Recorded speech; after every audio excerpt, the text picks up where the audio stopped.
the idea that people are just like, oh, I'm going to go donate blood, I think that's a flawed idea. I think removing blood is a medical procedure. The fact that we've kind of made it this nonchalant thing, I think is not in the best interest of the individual that's having the blood removed, because that's a medical procedure. It could be therapeutic and helpful. It could also be detrimental to one's health. Like me, I would do horrible if I had blood removed. Of course, they check your hemoglobin before, but I have a normal hemoglobin. I could donate blood. It would really wreck my health and I would have to crawl myself, out of that hole. So I'm not going to do that. Not because I don't want other people to be healthy. I just can't do it at, the sacrifice of my own. Welcome to the Menopause Mastery Podcast, a show for women just like you who are ready for more health, vitality, passion, living life with a purpose. I created this show because I knew that women just like me in this second season of life, the season of menopause, are really tapping into their deepest desires. And we're ready to harness our physical and mental health and explore what our true passions are and peel back the layers to uncover exactly what we want out of life. I'm your host, Betty Murray, part geek, part magician, and your new medical bestie with a dash of sass. I love taking the complex science and making it easier to integrate into daily life. So let's join the journey to make this season the best ever.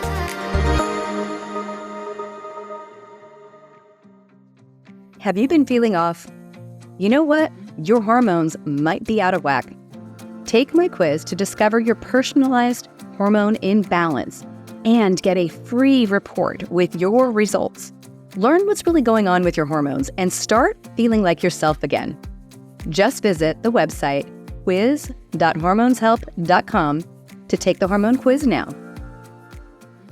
Welcome back to Menopause Mastery. And so I just got through telling you about Dr. Christy Sutton, but Christy, I would love for you to share your story. I think the tragedy is most of us in this arena have come to this because of our own health concerns or family members. But I'd love for you to share your experience and how you got here.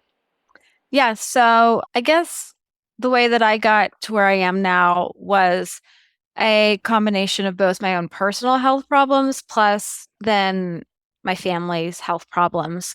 So personally, I have Crohn's and celiac disease. And when they diagnosed me with Crohn's, they took out part of my small intestine, which because of all of these issues that I have, I've always dealt with a lot of nutritional deficiencies. That's kind of always been a big Achilles heel for me just because of malabsorption issues. So, it was not uncommon for me to be low in iron or B vitamins or, probably just about everything at one point in time.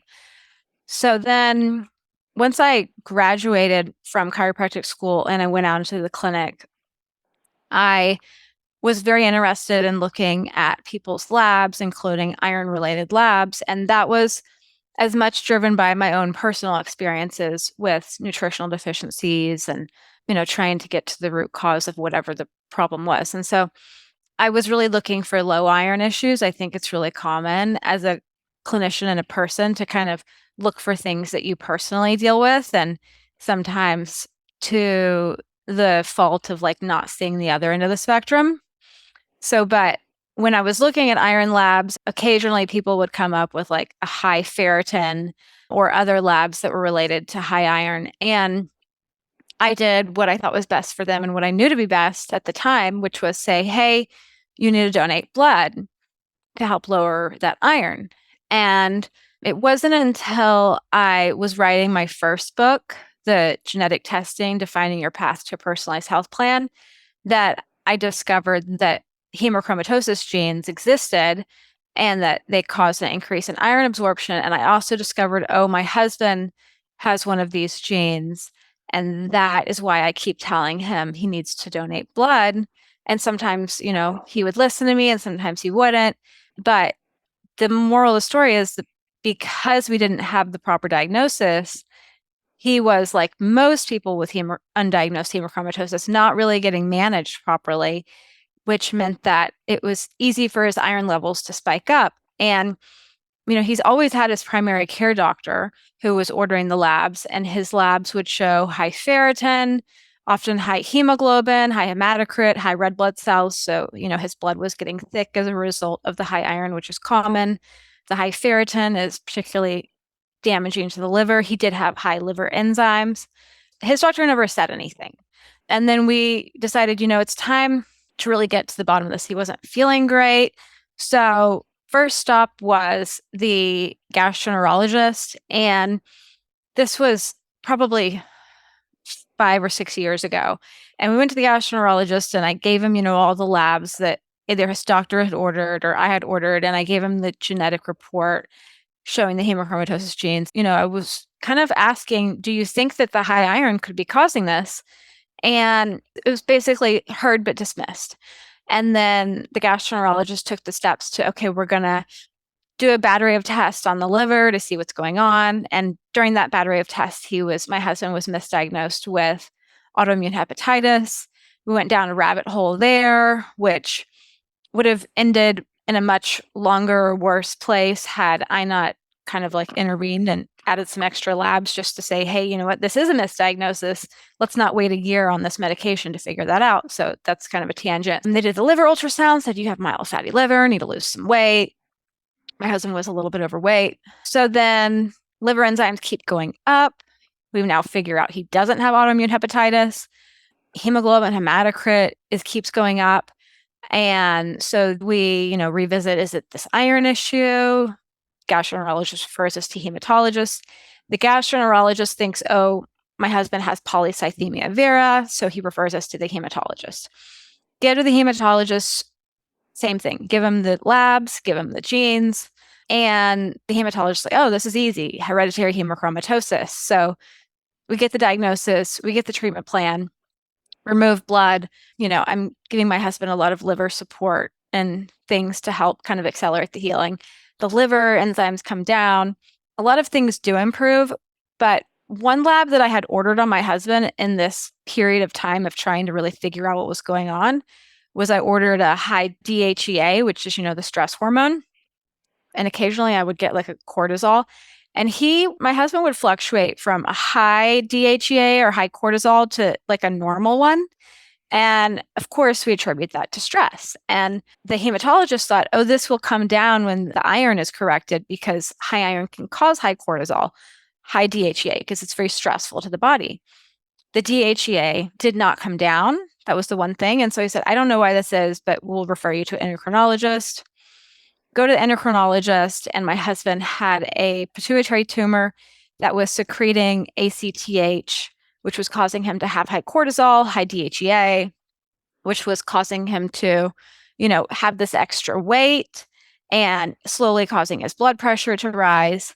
So I guess the moral to the story is that if we hadn't really been driven and taking these extra steps, I think my husband's health would have gone the path of many other people's health, which is basically it would be ruined by a lack of just investigating and looking for the root cause. It was very easy for those doctors just to dismiss it as you need to, eat better and exercise more. And your liver enzymes are high because, you're not eating right or you're not exercising or you're overweight or, whatever. But the real problem was, one, he had that hereditary hemochromatosis, which I believe contributed to the pituitary tumor because high iron likes to go to certain parts of the body and destroy it, particularly the pituitary gland, the liver, the heart, the pancreas, the gonads.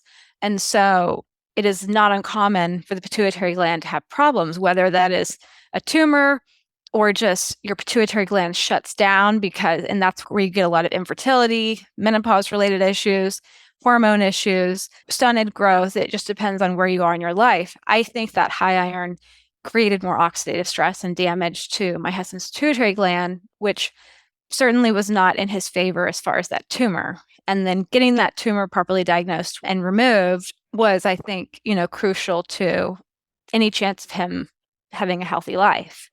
So that's kind of where I am today. And so that's why one caveat, after living through that, I started becoming much more savvy at diagnosing this in my patients. I would get their genes, I'd get their labs, and I realized that we have this really epidemic of undiagnosed high iron. A lot of people have low iron. But many people have undiagnosed high iron and they are not getting treated properly. And often I'll say, hey, you have a problem. And then they'll go talk to their primary care doctor or whatever, and it'll get dismissed. This is a common, situation. So in the throes of all of that, I decided, hey, I need to write a book about this because I have something that I think I need to tell the world.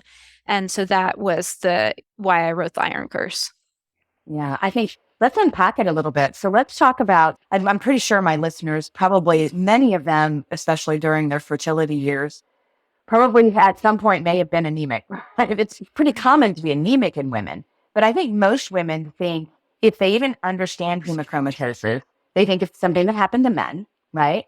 So let's unpack what hemochromatosis is. What does, specifically, where does iron go? What does it mean when it's elevated? Just to make sure everybody sort of understands that. You did explain for sure that it damages organs, but give my listeners a little background on truly why iron's important and then also why it's bad if it's too much. Right. Yeah. So the iron, it's essential for life, but there is a bit of a double-edged shield to it. So you need it for survival, but because it's so precious for survival, the body, it will hoard it basically, and it will hold on to it. And it doesn't have a lot of mechanisms. Like the body does not have a lot of mechanisms for losing iron other than blood loss really is crucial. So blood loss for menstruation in females and not just blood loss for menstruation, but pregnancy is a particularly great way to become anemic, as most pregnant women have figured out. Even people that have this genetic predisposition for high iron often end up becoming anemic during pregnancy because pregnancy is such an intense iron depleting event. Many women, especially women that have heavy periods, they struggle with chronic anemia because they're just losing tons of blood every single month. It's like basically they're going and donating blood every month, which it's just impossible to stay on top of that. It is very hard to absorb enough iron to make up for losing a massive amount of blood every month for, many decades. So because of this, women while they're menstruating and or having kids, they tend to be protected from high iron and they tend to have more low iron issues. Having said that, both windows before and after that are a high risk. So a lot of people don't think about kids having hemochromatosis, but in fact they do. Men or boys and girls. So my colleague, her daughter developed hereditary hemochromatosis at age 5, and it was really damaging our health quite terribly. And we figured it out, and then she went to the pediatrician, and the pediatrician referred her to the hematologist, and the hematologist was not really willing to fully take it on. It's a bit of a complicated story. I tell it in the book, and I have, the whole thing documented. It's quite unbelievable. So, but the point of that is that kids can go higher in iron too, especially, females, girls, they're not menstruating yet. Once they start menstruating, they become often much lower.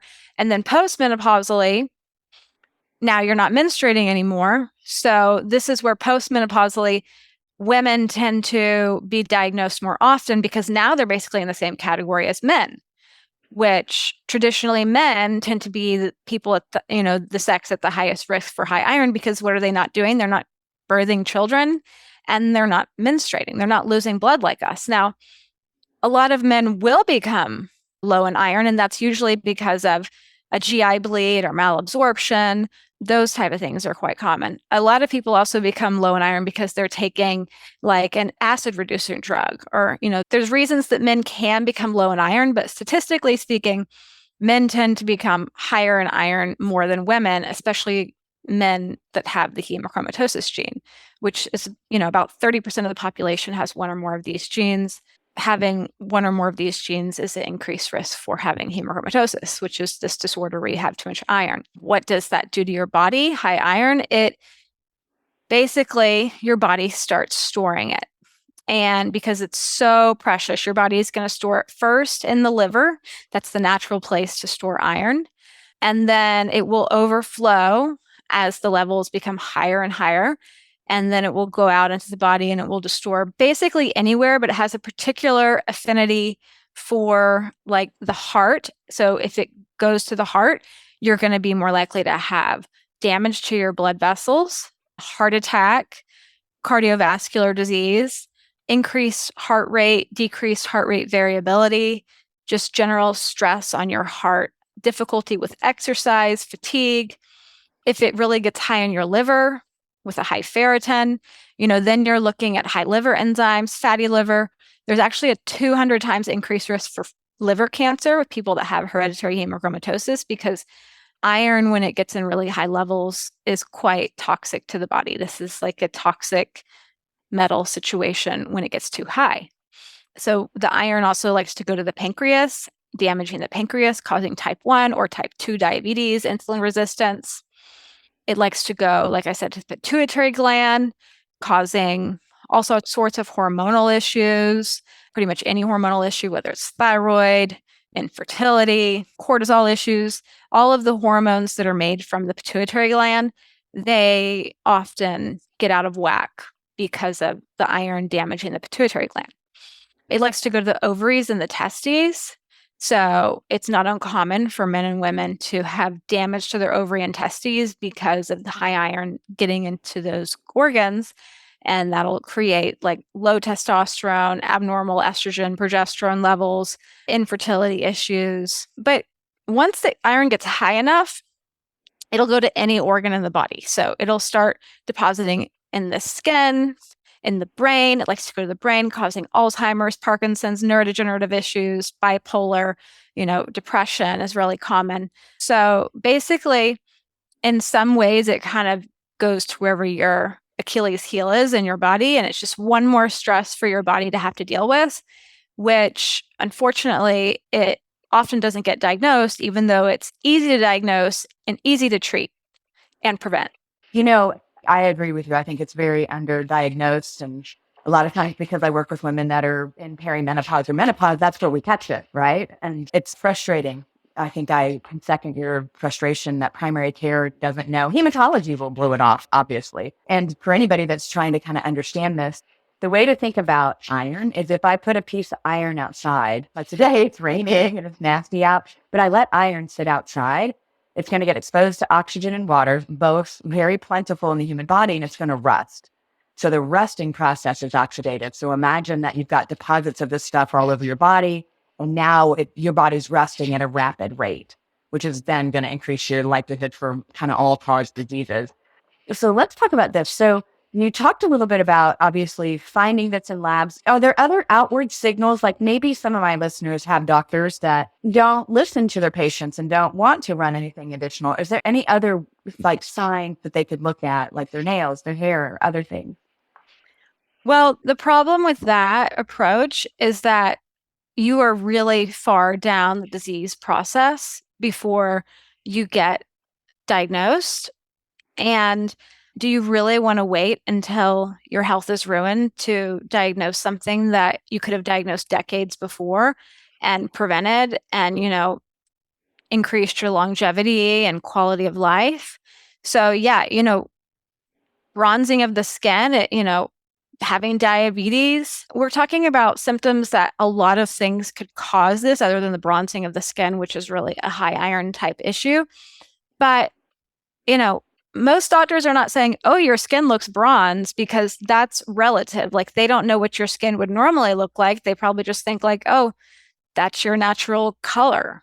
So I just don't think that's a good approach, because we're looking at really inexpensive and readily available labs to diagnose this. So one thing that people can do that can help with the diagnosis, and they can do this outside of what their doctor's ordering, is they could just get one of the direct-to-consumer genetic tests that include the hemochromatosis genes. And if you have one or more of these genes, you are more likely to develop high iron at some point in your life, because those genes create an increase in iron absorption. So just because you have one of those genes, it doesn't mean that you're definitely going to get high iron.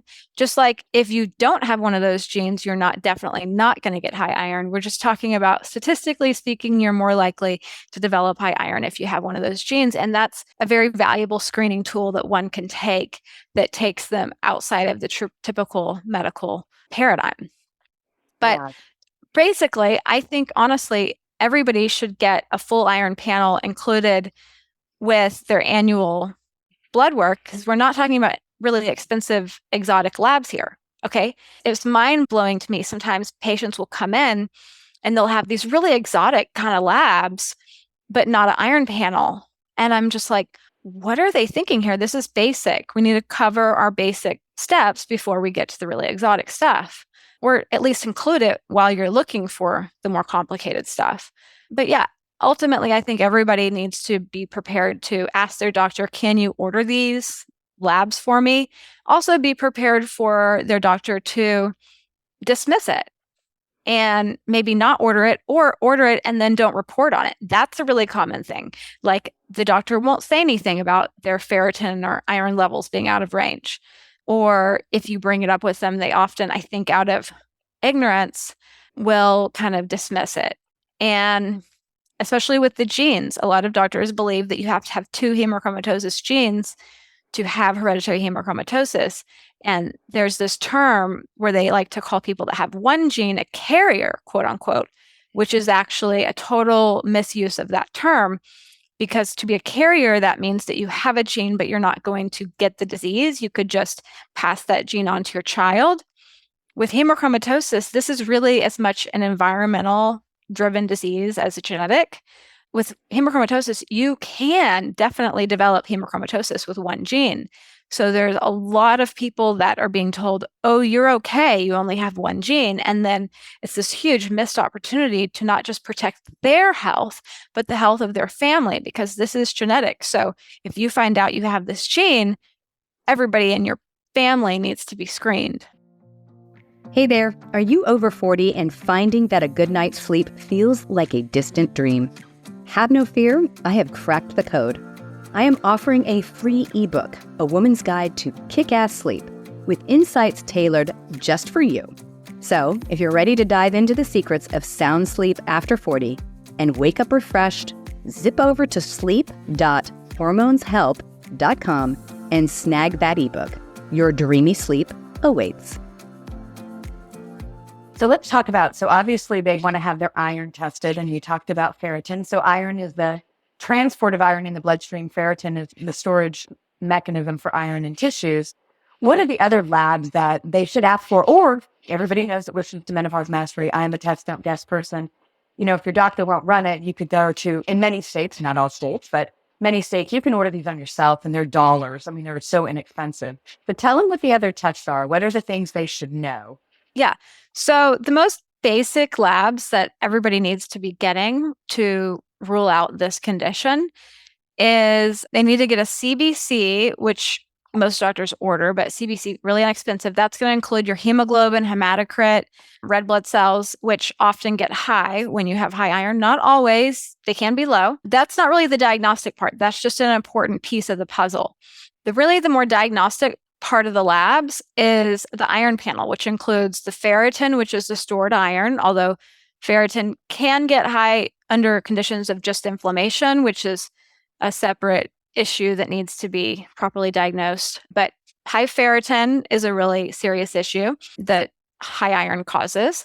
And then the other labs are the serum iron and the UIBC, the TIBC, and then the iron saturation. And so basically, if you have an iron saturation over 45%, that is technically too high. If you have an iron saturation over 45% combined with a high ferritin, that's hemochromatosis. So get the iron panel, get the CBC, and then I always like to get a CMP because that'll get your liver enzymes too.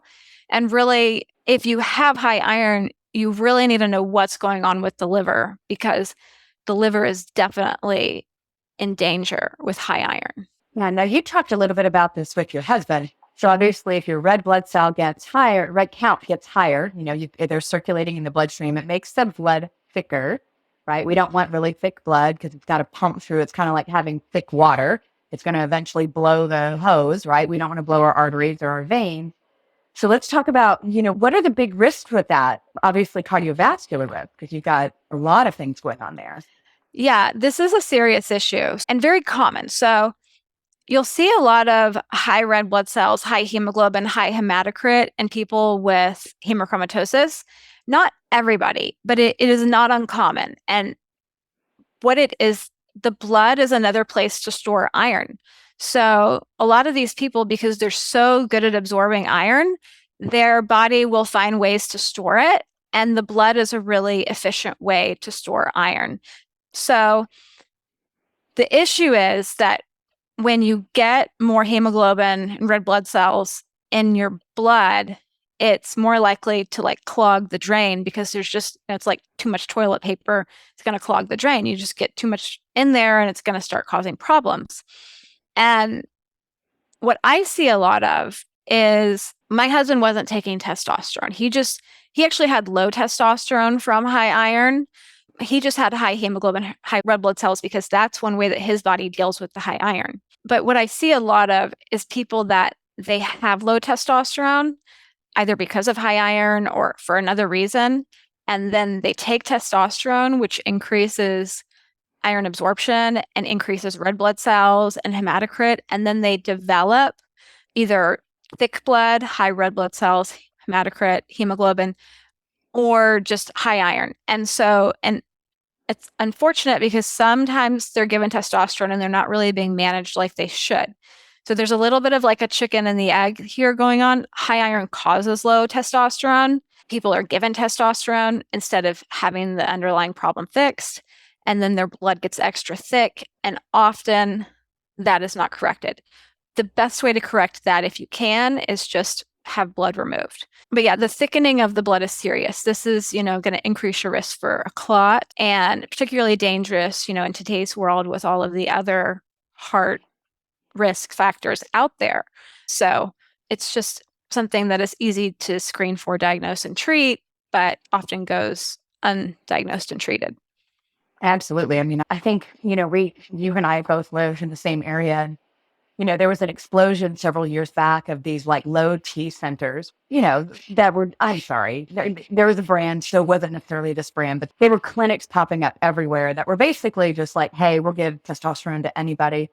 And at the end of the day, there was just not enough lab testing done, and there is a significant risk if somebody treats with testosterone, particularly a man, but women do, without checking what iron is doing, all these other, what we would consider basic labs, what you and I would consider before treatment. And then as a monitor, I think that's the other thing too, because obviously for men, if you already have red blood cell count that's elevated because you're on testosterone, if nobody's looking at other things like fibrinogen and platelet count, now we have a recipe for a heart attack or a stroke. And same thing for women. I think, that's also, I am a proponent for hormone management in women, and I believe testosterone is very important for women also. But again, it's not a story of more is better. And if your doctors or your prescribers are not actually doing this deeper dive to understand your biochemistry, they're putting you at risk. And it makes me crazy because I see it, and I know you see it all the time. Yeah, I had a patient that nearly died from that, just because the testosterone was causing them to have such high hemoglobin and hematocrit. And he wasn't listening to me. I had to refer him to a cardiologist who was like, you need to immediately get off of this. This is going to end very badly. But strong family history for cardiovascular disease, walking around with really thick blood because of testosterone.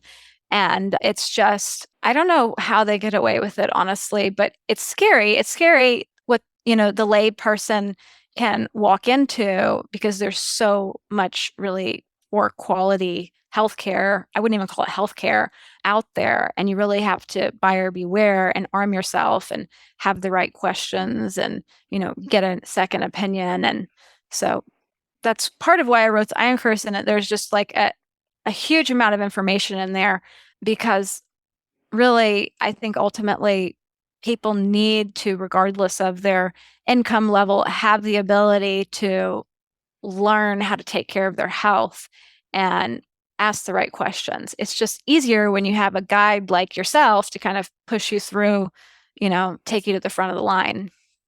Yeah. Now, I've got a question because I don't actually know this, but I've never looked that deeply into the hemochromatosis gene. Is there a particular prevalence in different ancestral backgrounds for the hemochromatosis gene? Yeah. So that's a really interesting kind of part of the story is the Caucasians are very high risk. Having said that, so the reason Caucasians are a very high risk is because this gene originated in a Celtic Viking ancestor like thousands of years ago.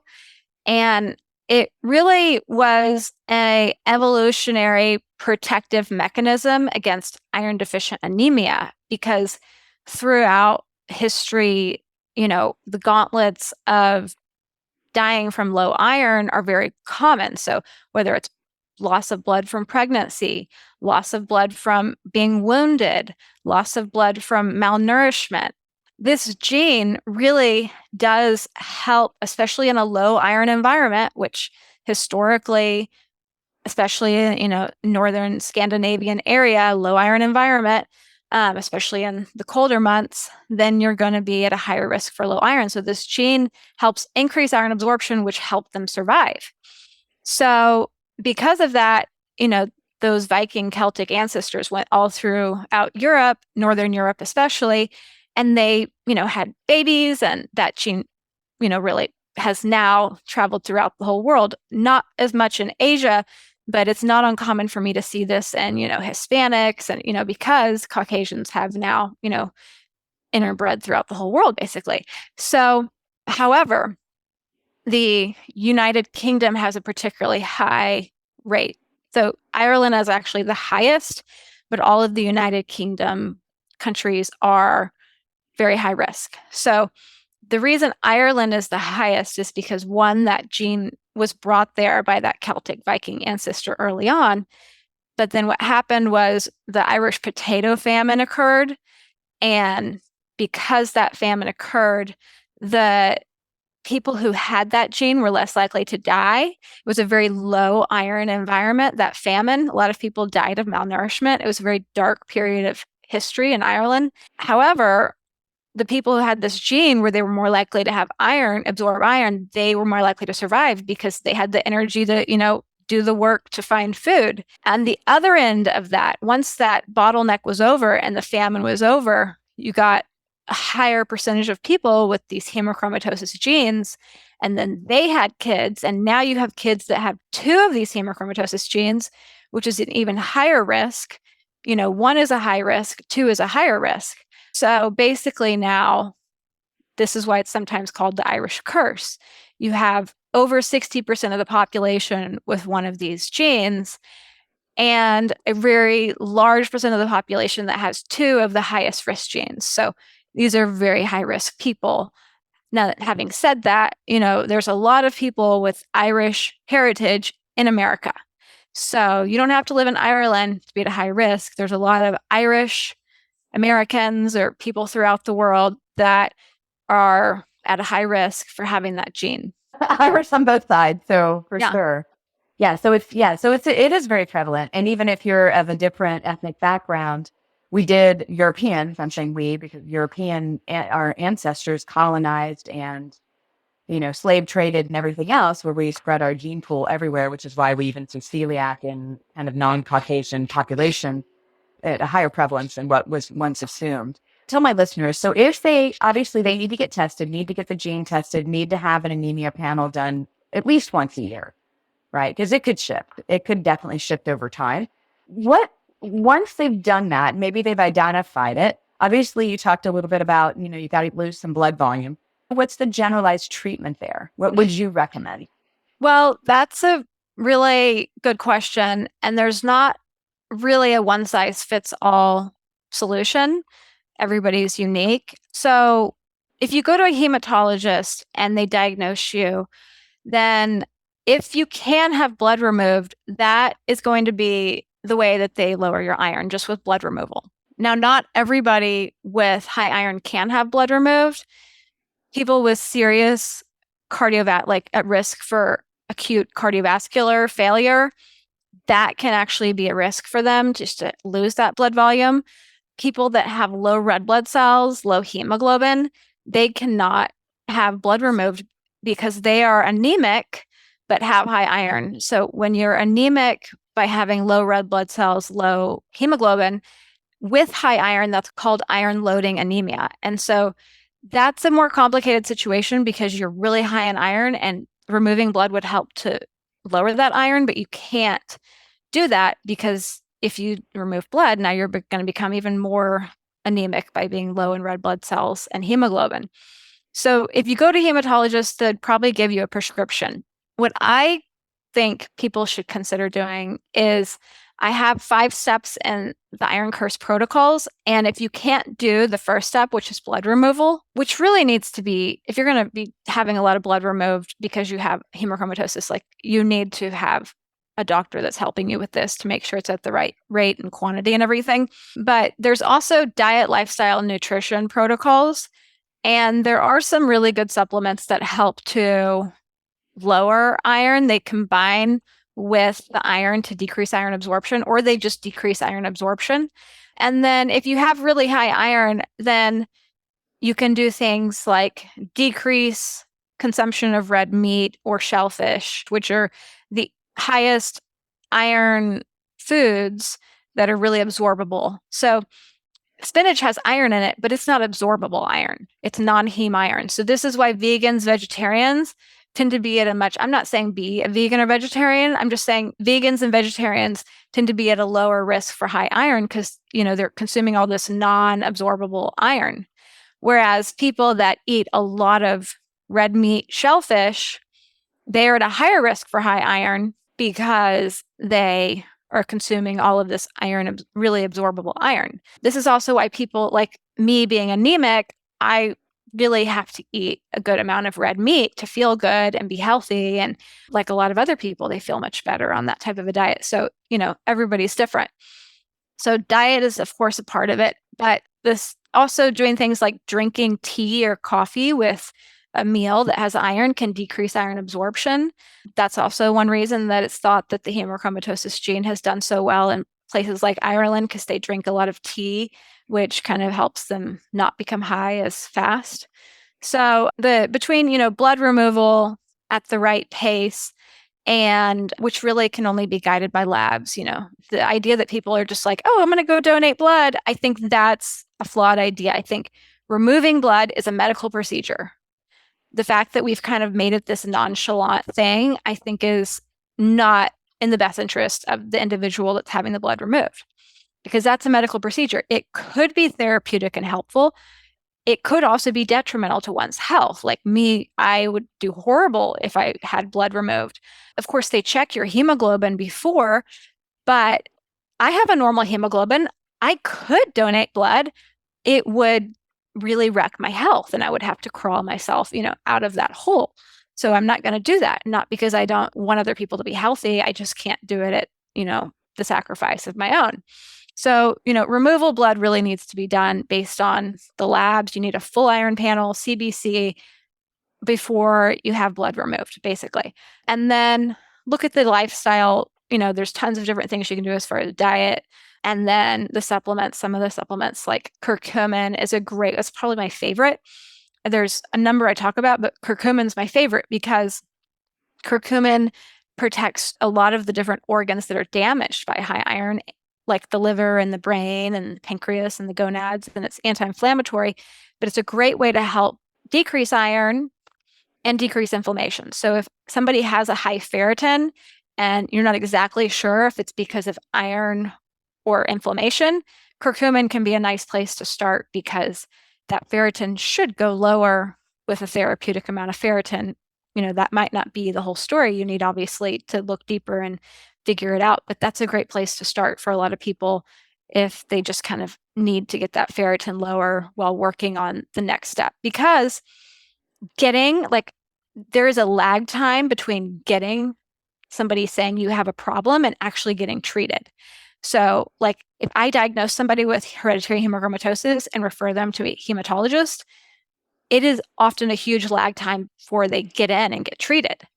And so there need to be things you can do to help protect yourself in the interim.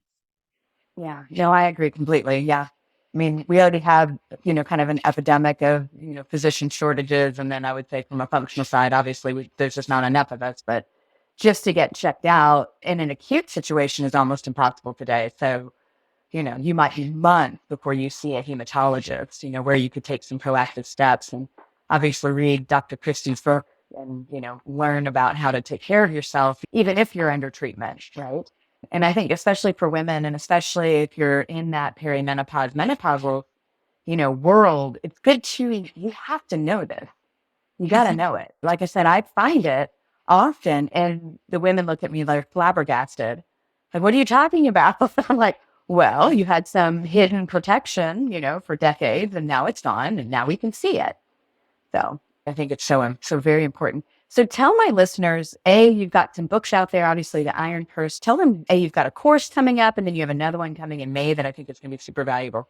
Tell them about how to find you. Yes. So all of my workshops, educational workshops and books and everything that I offer and have created is at labrogenomics.com. So labrogenomics.com. That's kind of like a spelling test, and spelling is not my strong suit. So labrogenomics.com has everything.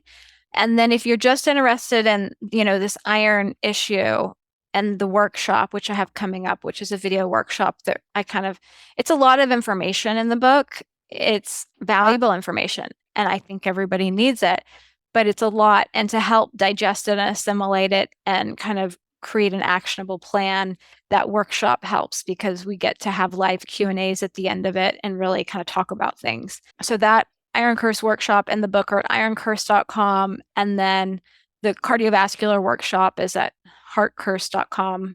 And then I have lots of other workshops that are all at somethingcurse.com.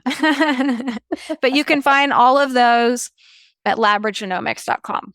Awesome. And we'll put that in the show notes also. So we'll make sure that we get those links and everything.